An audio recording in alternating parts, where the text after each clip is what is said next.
Hello everyone, welcome to my YouTube channel. अब हम पढ़ेंगे राज्यसभा लोकसभा के बारे में। राज्यसभा, संसद के दो सदन होते हैं जैसे लोकसभा और राज्यसभा। राज्यसभा राज्यों का प्रतिनिधित्व करती है।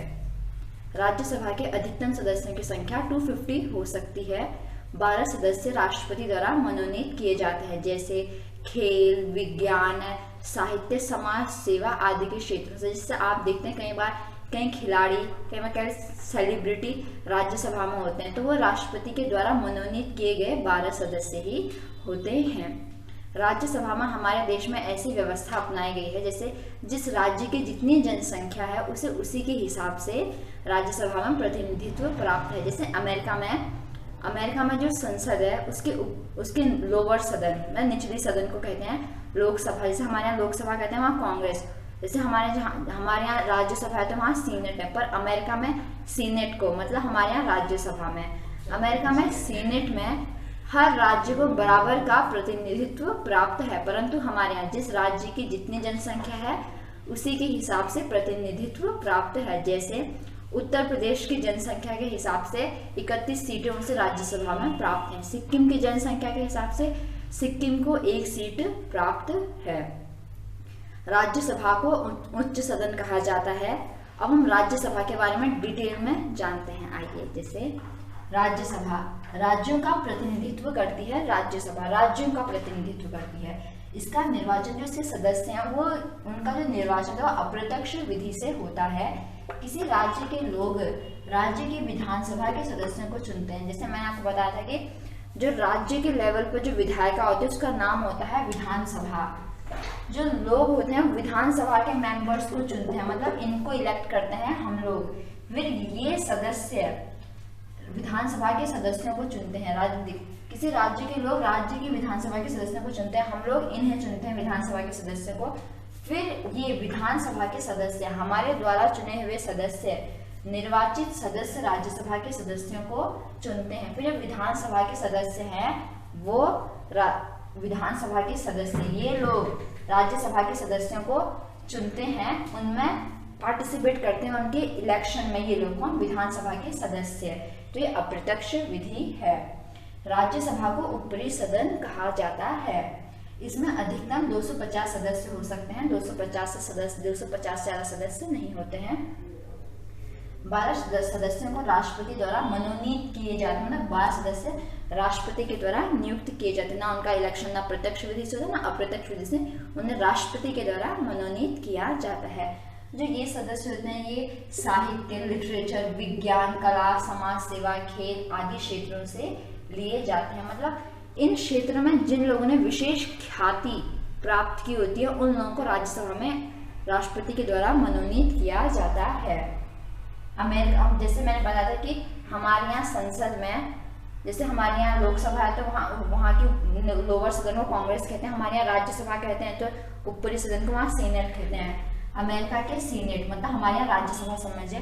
अमेरिका के सीनेट में क्या है कि हर राज्य को बराबर सीटें प्राप्त हैं। समान प्रतिनिधित्व दिया गया है अमेरिका में सीनेट में सबको, सारे राज्यों को। परंतु भारत में अधिक जनसंख्या वाले राज्य को अधिक सीटें, वो कम जनसंख्या वाले राज्य को कम सीटें दी गई है। मतलब जिसकी जितनी जनसंख्या है उसी के हिसाब से सीटें दी गई है। एग्जाम्पल, उत्तर प्रदेश को 31, सिक्किम को 1 सीट दी गई है। ये इसलिए है कि ज्यादा लोग हैं। जैसे उत्तर प्रदेश की पॉपुलेशन सबसे ज्यादा, अगर हम वहाँ 1 या 2 सीट देंगे राज्यसभा को तो वहाँ लोगों का प्रतिनिधित्व कैसे होगा? जहाँ लोगों की जितनी जनसंख्या होगी उसी के हिसाब से तो प्रतिनिधित्व प्राप्त होगा ना। इसीलिए उसकी जनसंख्या के हिसाब से 31, सिक्किम की जनसंख्या के हिसाब से 1 सीट प्रदान की गई है। जो राज्यसभा है उसे समझिए आप, वो एक स्थायी सदन है। मतलब राज्यसभा को कभी भंग नहीं किया जा सकता है। राज्यसभा का निर्वाचन 6 वर्ष के लिए होता है, परंतु उसके राज्यसभा के 1/3 सदस्यों का चुनाव प्रत्येक 2 वर्ष बाद उसके 1/3 सदस्य जाते हैं और 1/3 सदस्यों का दोबारा से इलेक्शन होता है। वैसे राज्यसभा 6 वर्ष के लिए होती है, परंतु हर 2 साल में उसके 1/3 सदस्य अपना कार्यकाल पूरा करते हैं और दोबारा 1/3 सदस्य चुने जाते हैं। इस तरह से क्या होता है कि राज्यसभा कभी पूरी तरह खत्म नहीं होती है, पूरी तरह भंग नहीं होती है। राज्यसभा के सदस्यों को 6 वर्ष के लिए निर्वाचित किया जाता है। राज्यसभा एक स्थायी परमानेंट सदन है। प्रत्येक 2 वर्ष के बाद इसमें 1/3 सदस्यों का चुनाव होता है। क्यों? 1/3 सदस्य जाएंगे तो 1/3 सदस्य दोबारा इलेक्ट होके आते हैं। इस व्यवस्था का लाभ, इस व्यवस्था को अपनाने का क्या लाभ है? आखिर ऐसा क्यों अपनाया गया है? और की तरह क्यों नहीं अपना लिया 5 साल और सबको 5 साल में अगर भंग होगी तो पूरे एक साथ जाएंगे? क्यों नहीं अपनाया गया? आखिर इस व्यवस्था को क्यों अपनाया गया? इसका क्या लाभ है? जब लोकसभा भंग होती है, लोकसभा 5 साल के लिए होती है, अगर 5 साल से पहले उसे भंग किया जा सकता है। अगर जब लोकसभा भंग होती है और चुनाव होने बाकी होते हैं तब राज्यसभा की बैठक और जरूरी मामलों को निपटाया जा सकता है। राज्यसभा के द्वारा ही जरूरी मामलों को निपटाया जा सकता है।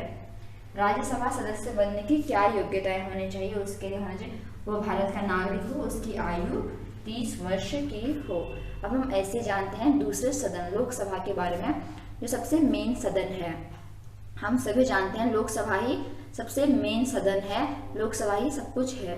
लोकसभा के सदस्यों का जो चयन होता है वो हमारे द्वारा प्रत्यक्ष विधि से होता है। हम उन्हें चुन के वहाँ भेजते हैं। लोकसभा को निम्न सदन कहते हैं। अधिकतम सदस्यों की संख्या कितनी हो सकती है? 550। वर्तमान में कितने हैं? 543। लोकसभा कार्यकाल 5 वर्ष के लिए होता है, परंतु लोकसभा को 5 वर्ष से पहले भी भंग किया जा सकता है। अगर हम पावर्स को देखें तो पावर्स के मामले में लोकसभा के पास ज़्यादा पावर्स हैं, राज्यसभा के पास कम पावर्स हैं। हम इनके पावर्स से रिलेटेड कि लोकसभा के क्या अधिकार हैं, राज्यसभा के अधिकार हैं और इनके पावर्स को हम अगली वीडियो में जानेंगे। अगर आपको हमारा वीडियो पसंद आए तो हमारे चैनल को सब्सक्राइब कीजिए, इस वीडियो को अपने फ्रेंड्स के साथ शेयर कीजिए।